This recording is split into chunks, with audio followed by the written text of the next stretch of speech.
first story comes from Texas, where Governor Rick Let's Secede from the Union Perry has revealed his complete immunity to reality.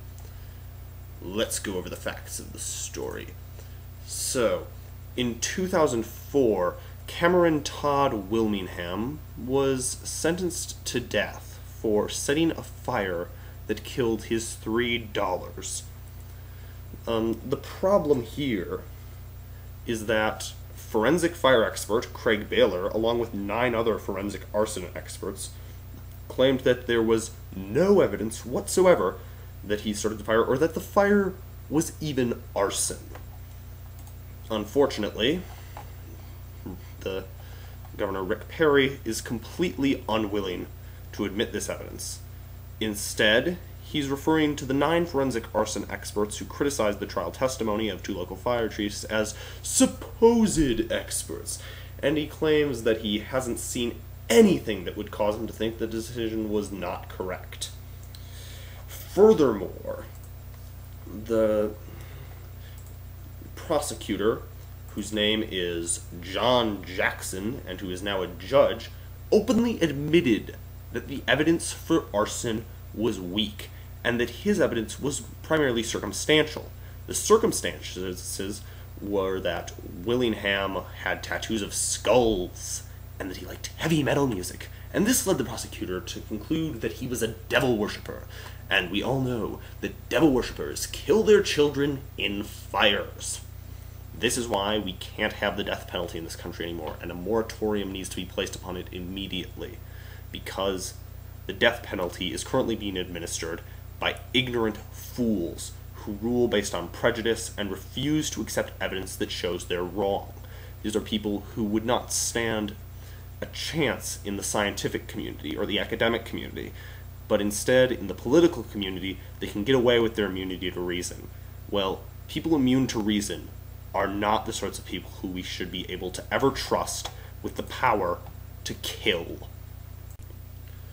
And speaking of fraudulent and biased prosecutors who convict people or get people convicted on a basis of flimsy or faulty evidence, in the case Powhatan versus V. McGee, the Supreme Court may end up deciding to give prosecutors who deliberately fabricate evidence that is lie under oath absolute immunity from any lawsuit from their victims, that is, the people they prosecute illegitimately.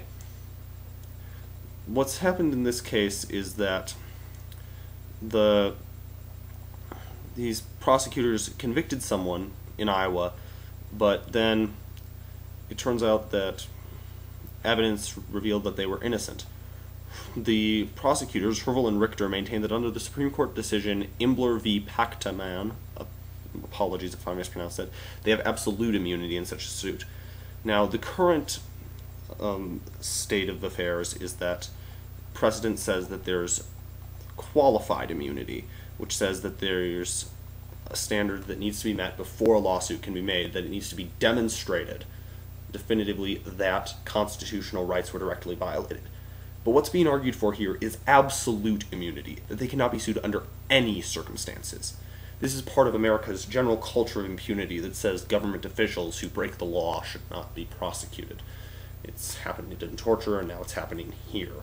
So, who on earth would support such a tyrannical proposition that prosecutors have free rein to make any sort of evidence up without any risk of a lawsuit? Well, amicus briefs have been filed by the U.S. Solicitor General and other members of the Obama administration's Department of Justice, by the National District Attorneys Association, by the Attorneys General of 27 states and the District of Columbia, by Cook County, Illinois, and also by, well, various other prosecutors. These are the sorts of people who think that prosecutors should have absolute prosecutorial immunity. No chance of a lawsuit.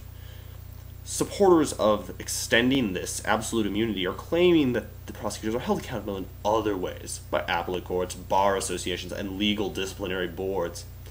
However, the American Civil Liberties Union, the National Association of Criminal Defense Attorneys, and the Cato Institute have filed an amicus brief which states and cites studies of wrongful convictions in such states as California, New York, and the Principality of Chicago, which find that prosecutorial misconduct has sent innocent people to prison, and the misbehaving prosecutors were almost never sanctioned in any way. This would essentially overturn the Supreme Court precedent of Buckley v. E. Fitzsimmons, which created the concept of qualified immunity, which in itself is, in my opinion, far too high of a hurdle for those innocent people who are suing for prosecutorial misconduct. In some happier news, the infamous Patriot Act may have some of its more blatantly unconstitutional and illiberal provisions repealed if the Justice Act, proposed by Senator Russ Feingold, the only senator who voted against the Patriot Act when it was first put up to vote, has proposed. He states that the Justice Act reforms include more effective checks on government searches of Americans' personal records, the sneak and peek search provision of the Patriot Act, John Doe roving wiretaps, and other overbroad authorities. The bill will also reform the FISA Amendments Act, passed last year, by repealing the retroactive immunity provision, preventing bulk collection of the contents of Americans' international communications, and prohibiting reverse targeting of innocent Americans. And the bill enables better oversight of the use of national security letters after the Department of Justice Inspector General issued reports detailing the misuse and abuse of national security letters. The Senate Judiciary Committee will also hold a hearing on Wednesday, September 23rd on reauthorization of the USA Patriot Act. In case you're one of those neoconservatives who, doesn't believe in facts and such, or at least has been ignoring the facts all this time and doesn't believe that the Patriot Act has been abused, let's examine what happened when Russ Feingold was talking to the Assistant Attorney General, David Criss, about how the Patriot Act has been used in drug hearings. 65% of the sneak and peek requests in fiscal year 2008 were about drug cases. Only 3 of the 763 sneak and peek requests directly involved terrorism cases. So, would David Criss deny this? Well, no, the facts are right there. Would Attorney General David Criss, or rather Assistant Attorney General David Criss, claim that there's some link between drugs and terrorism that makes this legitimate? No, he simply brazenly stated how easily abused this act is. He said, "This authority here on the sneak and peek side, on the criminal side, is not meant for intelligence. It's for criminal cases. So I guess it's not surprising to me that it applies in drug cases." There you have it. In other news pertaining to abuses in the war on terror, as if we didn't need more reason to oppose torture, not only has it never provided actionable intelligence, not only has it impeded our work in the war on terror, not only is it blatantly immoral and blatantly illegal, now a neuroscientist named Shane O'Mara published a paper in Trends in Cognitive Science that examines the neuroscience involved and explains why torture may actually destroy the memories of the people whose memories we are trying to access. O'Mara stated that the hippocampus and the prefrontal cortex, which are, for those of you who aren't well versed in neuroscience, the brain's centers of memory processing, storage, and retrieval, are profoundly altered by stress hormones.